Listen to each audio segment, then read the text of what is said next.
Hey, ladies, lads, and lovelies. It's Bridget. I have been very negligent on making my daily videos, so I'm going to have to get you caught up. This is Sunday afternoon, March the 27th, and it is 4:40 Central Standard Time in the afternoon. Oh, gracious. Last week, past Thursday, I went in and had a spinal cord stimulator placed. My lower back in L5 and S1, 21 years ago, those two ruptured. So I had already seen a neurosurgeon. I'd had surgery that same year on my neck. C5 and C6 had ruptured. So that same surgeon took those discs out, put donor disc in, meaning donor from somebody that had passed on and had donated their bones. Put donor bone in, put a plate, and 2 screws, one on each side at the top and one on each side at the bottom. That surgery went great. No issues. After I healed, nothing. So later on that same year, in 2001, L5 and S1 ruptured, and I had the left half of those taken out. I was pain-free for maybe 3 months after surgery. And not too long after that, I was directed to a pain doctor that was here in Coleman at the time, and was put on, I was put on methadone, Lortab 10s. I was taking Klonopin at night to sleep, and either Ativan or Xanax during the day to help with my nerves. That within itself is a whole different story. Basically, L5 and S1, they have collapsed on top of one another. There's no disc space in between, no little jelly-like material, the little cushion in between them. So they've collapsed one on top of another, and they have shifted forward. In doing so, my sciatic nerve on both sides, the left more than the right, they're pinched and they're stretched. So, aside from the horrific pain, and I also have osteoporosis and osteopenia, and I have scoliosis. So my back is curved similar to an S, not exactly like an S, but it was getting there.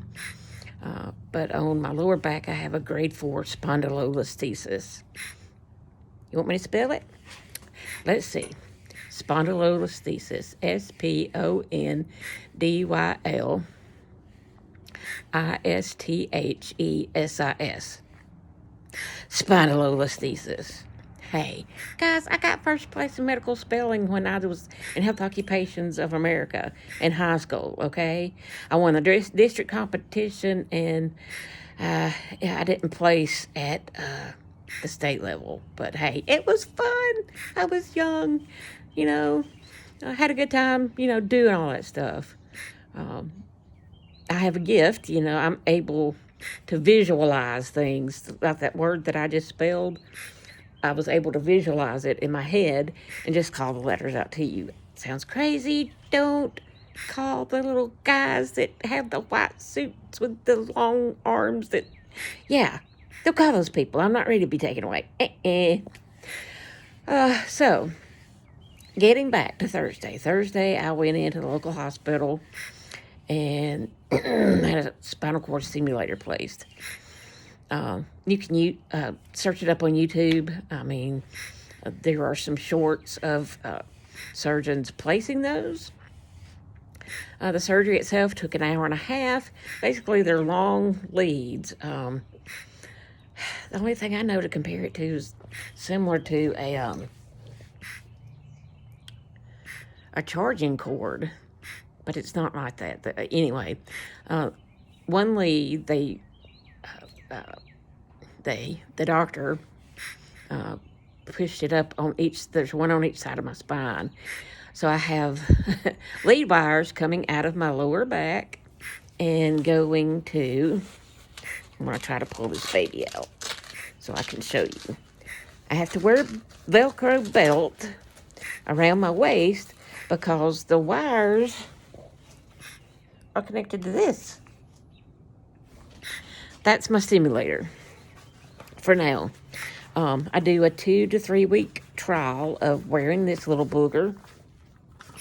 Lord, I'm trying to put it back in the pocket. It fell out the bottom. Oh my goodness. Multitasking for a 51-year-old. Yeah, it doesn't go well. I will put it back in that belt in just a hunky-dory minute. Uh-huh. So, I have gotten some pretty good pain relief. I'm so excited. There's different modes. I have a remote control for my stimulator. So here I've got my remote control, my insulin pump, and my Dexcom. You want me to tell you, well, if I don't have a shirt with pockets or shorts with pockets, or even if I do, I stick some of those down in my bra, and that's okay. You do what you have to do. But yeah, here's my remote control. There's different settings that I can put it on, and I can increase the sensation on my own as needed. I have to turn it off when I drive. And what it does, it tries the leads try to block the signals of pain before they reach the brain. I don't know how to describe that. Anyway, what it feels like is one of them feels like an internal TENS unit. You know, if you got a TENS unit, and if you got it on at the very highest level, and it's got that tingling sensation, that's what one of the choices feels like. The other one, the only way I can know to describe it, it's like sitting in a massage chair, and you've got those nice little waves coming.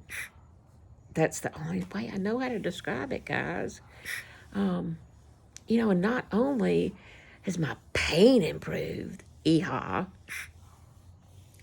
get off on a tangent. I have not been on opiate painkillers. Well, let me put it this way. I haven't abused opiate painkillers for 6 years. I know it's been longer than that. 8, 9 years.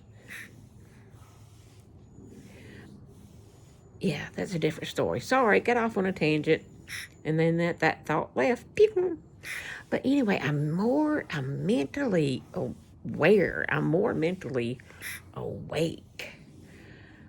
I don't have to get up in the morning dreading of getting up and, you know, to move around, to loosen out my joints, loosen out my muscles. You know, I haven't had to do that since I've had this put in. And, you know, I'm going to have to talk with a nurse practitioner and just research it myself, how this works. But being in chronic pain and all the other health issues that I face on a daily basis, and if you look at the information for my YouTube channel, I have a list of everything that I have. Everything. Anyway, mental exhaustion. I've had mental exhaustion, Shelby's 26. I don't know, 12, 14 years. My brain feels awake, okay? I don't feel like I'm in a car driving through dense fog where it's so thick it's hard to get through it. And it's really interesting. Pardon me as I change positions. I can tell when I'm not sitting up straight, because when I'm not sitting up straight, it blocks the sensation from the leads in my spine. Yeah. So I was able to do dishes, not bending over, leaning on the sink. Yeehaw! It's just been amazing. Yeah, number one, I'm not supposed to be bending anyway with this in my spine. I'm not supposed to be twisting. I'm not supposed to lift anything over 5 or 6 pounds. So for the next 2 or 3 weeks, I'm limited, and that's okay. This will not last forever. Wow. I'm so very thankful. So thankful, so grateful.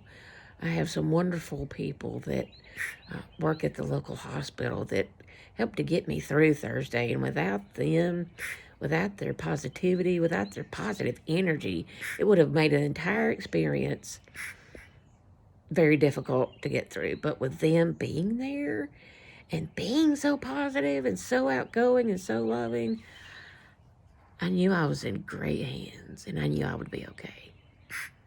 And saving the most important thing for last, the God of my understanding, everything that happened Thursday was by his hands, not by mine. So I always remember to be grateful. I always remember to give thanks. Even if you're going through something that's really, really hard, give thanks, because whatever it is you're going through, I guarantee you're going to meet somebody at some point in time that will be going through the same thing that you're going through now. And I hope that made sense. I love you guys. Please don't forget to like, subscribe, and comment. And, if you get a wild hair, even share it. All right, ladies, lads, and lovelies. I hope the rest of your day goes well. I love each and every one of you. Peace.